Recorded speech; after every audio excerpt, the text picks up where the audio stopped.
ndinotenda Mwari vanama simba ose vandiwanirawo mukana uno wokuparidza. Ndinogamuchira imi mose vateereri vachateerera vhangeri iyi dingendera riri pariri neshungu dziripo ndodzokuti Mwari vagadzire chitsva matiri, vatiropafadze, vatiitire uye vatigonese uye vatipfuudze mberi.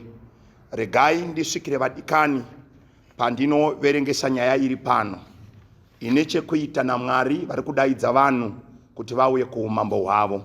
Ndisati ndashumira mukana wangu kundigamuchirawo baba vedu, baba vangu Bishop AD Madau, Mwari wekudenga vakuitirei zvakanaka Dr. Madau, nokundipawo mukana uno naovasiya wangu kwaRare West kwandinobva, ini Evangelist Muvimbi nemutungamiri wangu baba vangu vanoitwa ovasiya G Muzarurwi. Regai ndiverengere shoko raMwari kubva kutsamba yakanyorwa na Dr. Luke chapter 15 pavesi ya 18.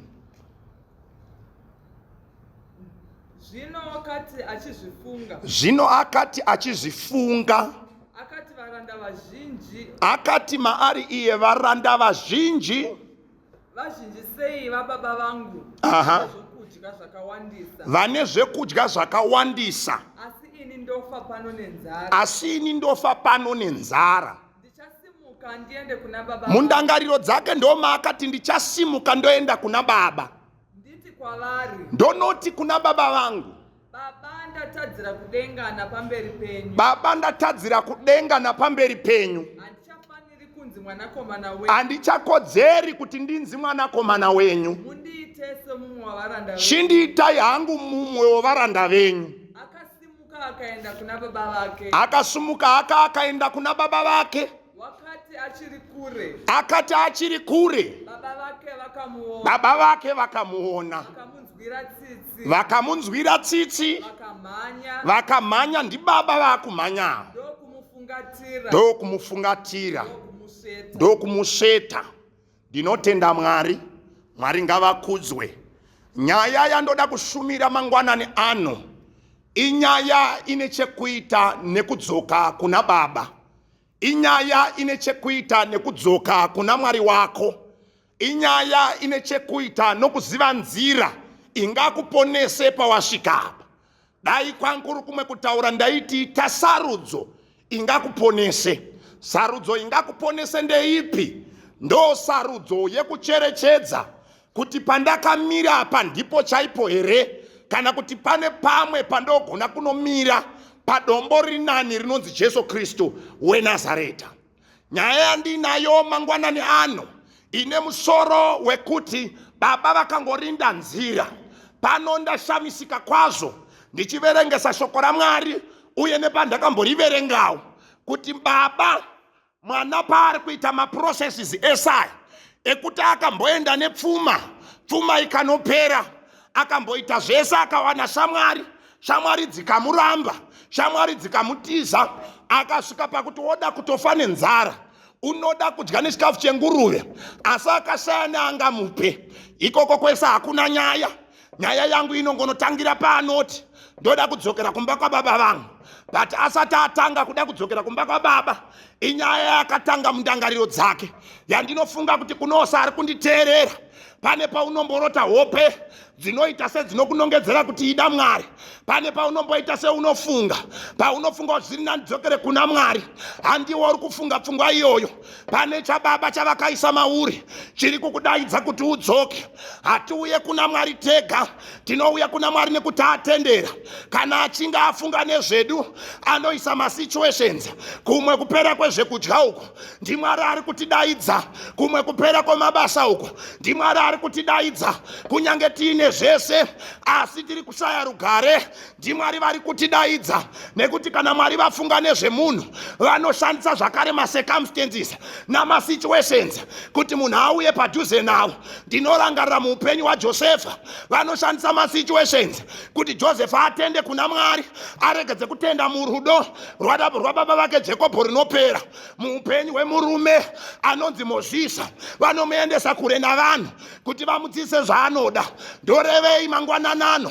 Ndinoreva kuti mwana muparadza ari kure kwaanga ari, pane zvinhu zvakaitika muupenyu hwake zvangazomufungisa kumba kwababa vake, zvakamufungisa rudo rwababa vake. Zvimwe chete izvozvo zvinogona kufungisa munhu.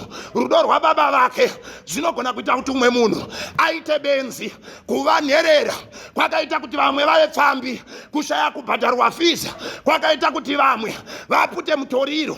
But ndauya neimwe solution. Mari yehuni vadikanya inoendesa munhu kuchikoro. Ndauya neimwe solution.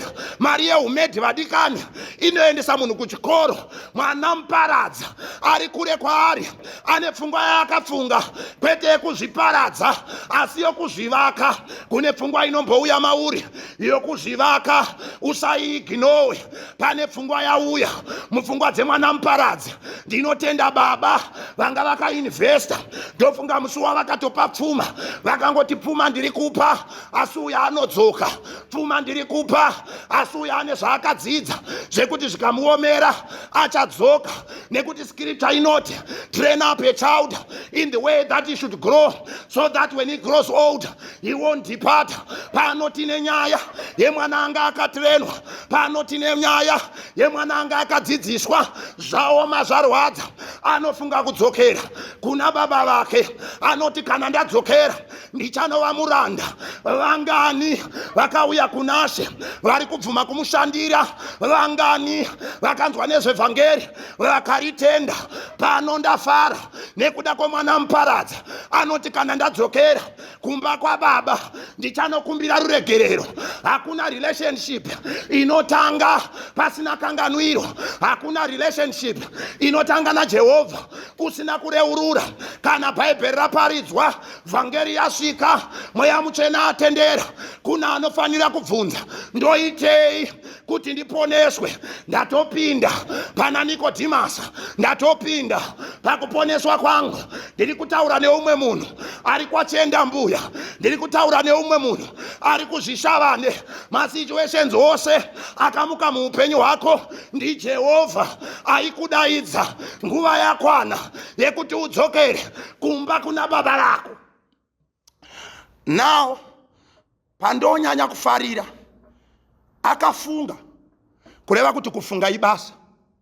Nekuti panopera hupfu mumba pana anofunga kunokwereta, kwoita anofunga kunamata.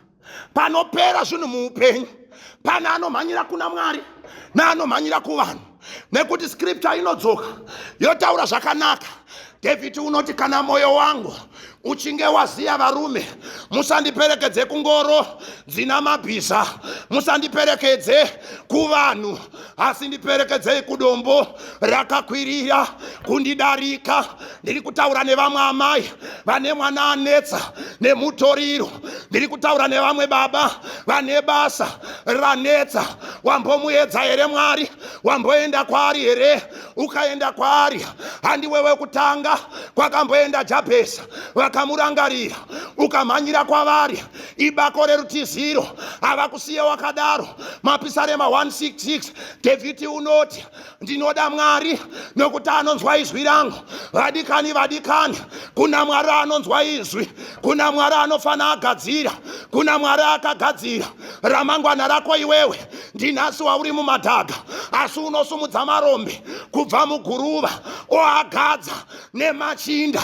Asi rombe ngaritange kufamba, rombe ngarimhanyire kuna Jesu, rombe ngarimhanyire kuna Mwari waro. Nekuti pandakaverenga panoti kune vakamugamuchira akavapa simba rekuti vanzi vana vaMwari. Anotanga tisu kufamba, asi kana tafamba muchaona zvinoitika. Anotanga kufunga tisu, asi muchaona zvinozoitika kana isu tambofunga. Now mwana muparadza anoti ndichaenda kumba kuna baba vangu. Pana mafosa anotirambidza kuenda kuna baba venyu. Musi wazvinokuomera kuna masympathizers anouya. musi wazvinokuomera kune shamwari dzinouya, musi wazvinokuomera kune hama dzinouya, but mwana muparadzi agadzirira ari kuti kuchina vadikani chinomira munzira yangu, ndava kuda kuenda kuna baba vangu. Anoti shamwari hadzichagone kumira.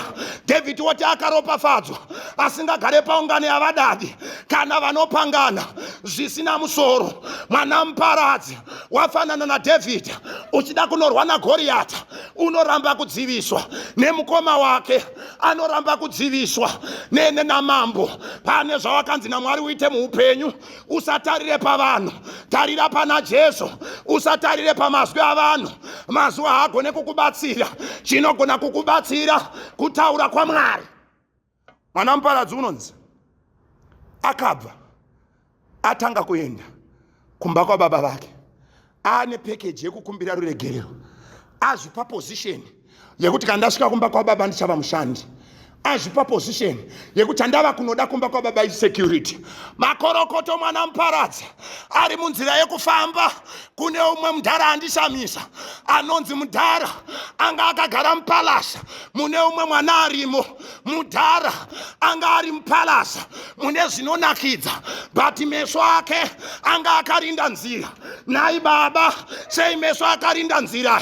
Baba vari kuziva kuti nzira iyi ndo yakabuda nemwana wangu, nzira iyi ndo yakabuda neura hwangu, nzira iyi ndo yakabuda negotwe rangu. Ndinofara nekuda kwababa. Zvinonzi vakamuona ari kure vakamumhanyira. Dai waiziva kuti gore rino ukatanga kuenda kuchechi anga akatokumirira, ane package yako Mwaruyo, ane basa rako, ane marriage yako, ane kugarika kwako, ane zvose zvaakakurongera. Zvinonzi naJeremia, Mwari vataura neni vati, for I know the plans that I have for you, the plans not to harm you or to destroy you, but to give you a good ending. Ndafara nokuda kwemwana achienda kuna baba, achienda kuna baba, iye waifamba, baba vakamuona vari kure vakamumhanyira. What a love!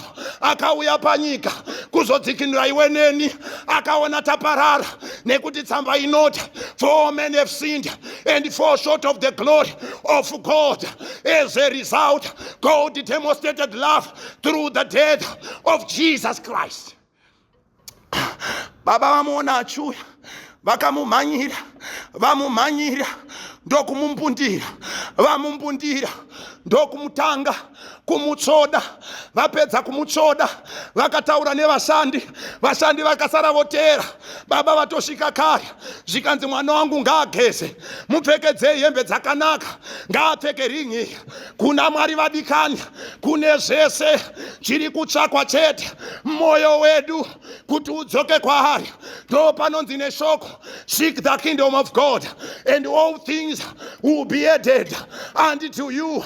Kana tava muna Jesu takwana nezvinhu zvose, kunyange zvikanonoka. Shoko rinoti vanomumirira anovapa simba idzva, anovapa zvese. Ndataura neumwe munhu, ndataura kumweya woumwe munhu.